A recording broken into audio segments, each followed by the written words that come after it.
Daily. Taste the Daily. இப்போ அம்மா நிறைய ஃபுட் எல்லாம் டெலிவரி பண்றாங்கல்ல, அதெல்லாம் பார்க்கும்போது உங்களுக்கு வந்து இந்த இடத்துல நான் சாப்பிடணும் அப்படின்லாம் நீங்க ஆசைப்பட்டிருக்கீங்களா எப்போச்சும்? என்னெல்லாம் சாப்பிடணும்னு ஆசை? கேஎஃப்சியில் சாப்பிடணும்னாக்கா ஆசை. சாப்பிட்டதே இல்லையா? இல்லைக்கா. சாப்பிடணும்னு ஆசையா? ஆமாம்.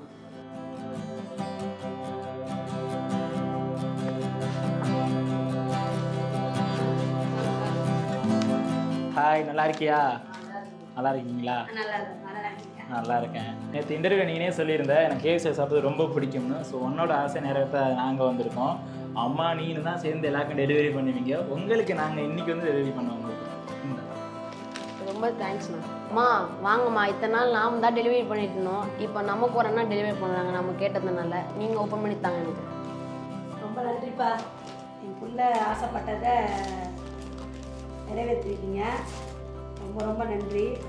ஆனால் இதெல்லாம் என்னால் வாங்கி தர முடியாது, நான் வாங்கி தரமாட்டேன். நீங்கள் என் இடத்துல இருந்து என் பிள்ளைக்கு இந்த உதவி செஞ்சுருக்கீங்க.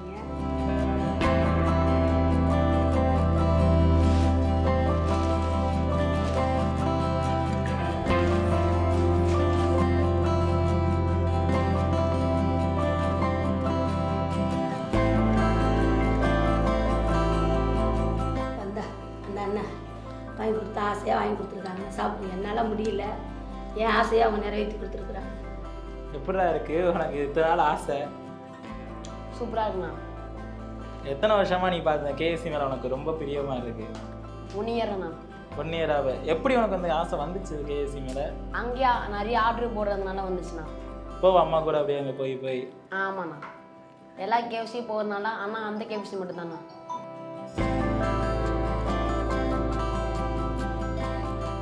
இப்போ பையன் ஆசைப்பட்டதை வாங்கி கொடுத்துருக்கோம், சாப்பிட்டுட்டு இருக்காங்க. ஸோ அதை பார்க்கும்போது உங்களுக்கு எப்படி இருக்குது? எனக்கு என்னால் நிறைவேற்ற முடியாததை உங்களால் நீங்கள் இவ்வளோ பெரிய உதவி பண்ணது, அவன் சாப்பிடும் போது எனக்கு பார்க்கும்போது ரொம்ப சந்தோஷமாக இருக்குது. பிள்ளைக்குள்ளே இவ்வளோ ஒரு ஆசைலாம் இருக்குங்கிறது அவன் சாப்பிட்றதுலையே பார்த்து எனக்கு தெரியுது. பிள்ளை இவ்வளோ மன ஆசையை வச்சுருக்கிறான், ஆனால் நம்மளால் முடியலையே அப்படிங்கிற ஒரு ஏக்கம் எனக்கு இருக்குது. இப்போ பையனுக்கு எவ்வளோ, ஒவ்வொரு ஆளுக்கும் எவ்வளோ ஃபீஸ் கட்ட வேண்டியது இருக்குது? நீங்கள் பையனுக்கு 9,500 பே பண்ணணும். பாப்பாவுக்கு 15,000 கட்டணும். அந்த டிசியை வாங்கிறதுக்கு 13,500 ஏதோ சொன்னான். அதை வாங்கினா அடுத்த டிகிரி பாப்பா போடுவாள். மீதி 2 பசங்க வந்து கவர்மெண்ட் ஸ்கூலில் தான் படிக்குது. ஆனால் அதுங்களுக்கு ஒரு யூனிஃபார்ம் கூட என்னால் வாங்க முடியல. அதுதான் இப்போ எனக்கு ரொம்ப மன கஷ்டமாக இருக்குது. வருமானம் எந்த அளவுக்கு வந்து வரவு செலவுக்கு இருக்குது? அதான் இந்த வாரம் நான் சம்பாதிச்சேன்னா வாடகைக்கு, அடுத்த வாரம் சம்பாதிச்சேன்னா கடனுக்கு, அதுக்கு அடுத்த வாரம் சம்பாதிச்சேன்னா வண்டி டியூ 1,400 ப்ளஸ்ஸு பசங்க சாப்பிட்றது. இப்படி தான் நான் சம்பாதிக்கிறது. இப்படி தான் எனக்கு இதாவது. எங்கள் வீட்டுக்காரர் மாத்திரை செலவுக்கு, அவரு மாத்திரை செலவு ப்ரைவேட்டில் தான் பார்த்தேன். ஒரு மாதத்துக்கு மாத்திரை 4,000 அப்போ மாதத்துக்கு ஆகும்போது நான் அதை பார்த்து பிரித்து நான் இது பண்ணுறது. நான் சம்பாதிக்கிறதே என்னால் இப்படி தான் என்னால் சொல்லட்டி விட முடியுமே தவிர வேறு எந்த சைடும் என்னால் சொல்லட்டி விட முடியாது. இப்போ நான் சம்பாதிக்கிறத ஒவ்வொரு பார்ட்டாக, இது வாடகைக்கு, இது வந்து வாடகைக்கு, இந்த வாரம் இது, அடுத்த வாரம் இது வண்டி டியூவு, அடுத்த வாரம் இது வந்து மெடிக்கலு. இப்படி தான் என்னோட சுற்றி நான் சம்பாதிக்கிறது இப்படி தான் ரொட்டேட் ஆகுது. அது எனக்கு நான் 10 ரூபாய் எடுத்து வைக்கவோ இல்லை நான் ஆசைப்பட்டதை சாப்பிடவோ எதுவுமே கிடையாது. வறுமை இல்லாத இருக்கணும், கடன் இல்லாத இருக்கணும், நிம்மதியாக இருக்கணும். வேலைக்கு போனோமா, அப்பாடா வந்தோமா, சாப்பிட்டோமா, பிள்ளைங்க சந்தோஷமாக இருந்துச்சா, அப்படி இருக்கணும்னு ஒரு ஆசை. நீங்கள் உங்கள் பையன்கிட்ட சொன்னோம்னா என்ன சொல்லணும்னு ஆசைப்படுவீங்க? அவங்ககிட்ட என்ன சொல்கிறேன்னா, இவ்வளோ யார் எது எவ்வளோ பெருமையாக பேசினாலும் பெருமையை வந்து மைண்டில் மனசில் வச்சுக்காதப்பா.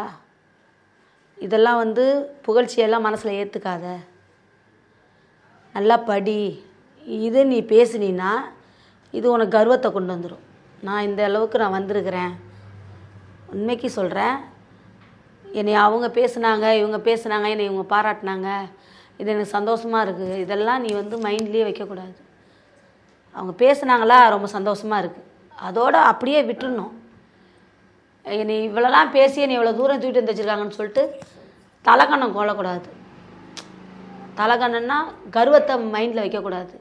நான் இப்படிலாம் வந்திருக்கிறேன், நான் இப்படிலாம் பேசியிருக்கேன், நான் இப்படிலாம் வந்திருக்கேன், அதெல்லாம் எதுவுமே நீ இது பண்ணக்கூடாது. எப்பொழுதும் இருக்கிற மாதிரி தமிழ்னா தமிழ்ப்பா அப்படின்னா என்னம்மா அப்படிங்கிறியா அப்படி தான் இருக்கணும். பாப்பா அண்ணன் கூப்பிட்றாளா சொல்லு ரூபான்னு கேட்கணும். நீ டிவியில் வந்துட்டோம் எல்லாரும் புகழ்ந்து உன்னைய பேசுகிறாங்க அப்படின்லாம் நீ மைண்டில் வந்து இதை பெரிய இதெல்லாம் நினச்சிக்கூடாது. இனிமே தான் நம்ம கஷ்டம் இருக்குன்னு இன்னமும் நீ வந்து அதை நீ கஷ்டத்தை நினச்சி படித்து நீ 4 பேருக்கு உதவி பண்ணணும். படிப்புங்கிறது தான் உன் ஆயுதம். இந்த புகழ்ச்சி இந்த பெருமை இதெல்லாம் உனக்கு இருக்கக்கூடாது.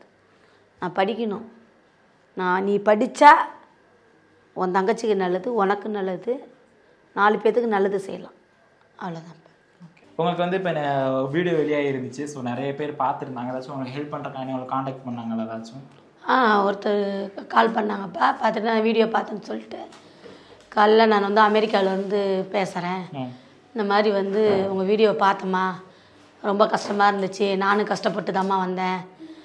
வந்து எனக்கு நீங்கள் அந்த வார்த்தை சொன்னோடனே எனக்கு என்னாலேயே தாங்க முடியல. நான் நீங்கள் எங்கேம்மா இருக்கீங்கன்னு கேட்டாங்க. நான் வடப்பள்ளியில் இருக்கேன் சார்னா. நான் கேகே நகரில் இருக்கேன்னு அவங்க சொன்னாங்க. கேகே நகரில் இருக்குன்னு சொன்னோடனே அவரை அப்புறம் ஃபோன் பண்ணி, அம்மா நான் என் ஃப்ரெண்ட்ஸ் எல்லாம் பேசிவிட்டு 3 நாளில் உங்களை நான் கான்டாக்ட் பண்ணுறேம்மா, என் வாட்ஸ்அப் நம்பர் இதான்னு சொல்லி ஹாய்னு அனுப்பிச்சி எனக்கு வந்து அவர் சென்ட் பண்ணார் அவர் வாட்ஸ்அப் நம்பரை. 3 நாள் கழிச்சு நானே கூப்பிட்றேம்மான்னு சொல்லியிருக்கிறாங்க. வேறு ஏதாச்சும் அம்மா ஊரில் இருந்து ஏதாச்சும் கால் பண்ணாங்களா? ஏதாச்சும் ஊரில் இருந்துன்னா ஹெல்ப்புக்காப்பா? இல்லை, நம்ம ஊர்லேருந்து இப்போ ஒருத்தர் பண்ணார். பண்ணிவிட்டு அந்த வீடியோ பார்க்கும்போதே எனக்கு மனசு ரொம்ப வந்து கஷ்டமாக இருந்துச்சுமா. பையன் இருக்கானா அப்படின்னு சொல்லி என்கிட்ட கேட்டாங்க. இருக்காங்க சார் அப்படின்னு. பையன்கிட்ட பேசுனாங்க. பையன்கிட்ட பேசும்போது, தமிழினியா நீ கவலைப்படாத, நாங்கள் இருக்கிறோம், உன்னை வந்து நான் பார்க்கணுன்னு ஆசைப்பட்றேன், எனக்கு ரொம்ப கஷ்டமாக இருக்குது தம்பி, இந்த வயசில் நீ இவ்வளோ கஷ்டப்படுறது அப்படின்னு எனக்கு அப்பா வயசுன்னு சொல்லி சொன்னார்.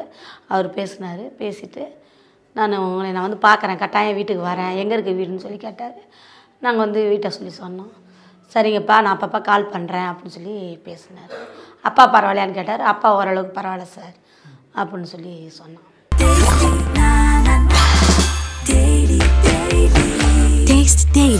Taste the Daily.